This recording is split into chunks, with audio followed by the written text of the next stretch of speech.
মানুষের রক্ত দিয়ে আমরা নেতা হলাম, সেই মানুষকে কিভাবে নিরাপদ রাখা যায়, সেই নিরাপদ রাখার জন্য এই পদ্ধতি জামায়াত ইসলামী বাংলাদেশ বের করেছে। কিন্তু এটা মানতে নারাজ যারা খুনে বিশ্বাসী, যারা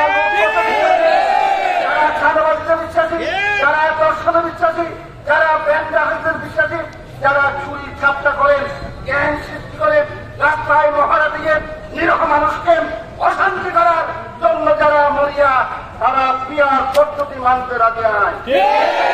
এই দেশে যদি পিয়ার পদ্ধতি প্রতিষ্ঠিত হয় কি হবে জানেন?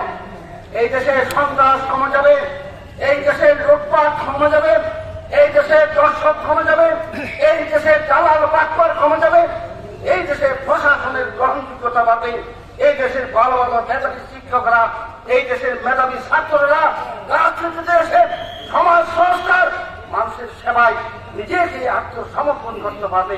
সেই কারণে আজকের বাংলাদেশে বিপ্লব উত্তর বাংলাদেশে বিহার পদ্ধতির বিকল্প নাই।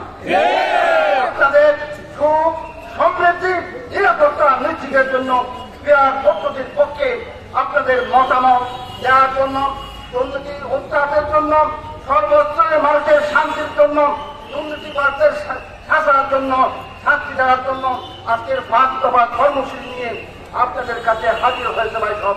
তাই আসুন আপনারা একবার পরীক্ষা করুন, একবার জামাতের আহ্বানে সাড়া দিন, তাহলে আপনাদের নিরাপত্তা নিশ্চিত হবে ইনশাআল্লাহ। এই প্রত্যয় আপনাদের নিশ্চিত জয়ের আহ্বান জানিয়ে আমি শেষ করছি। ওমা তৌফিক ইল্লা বিল্লাহ। আসসালামু আলাইকুম।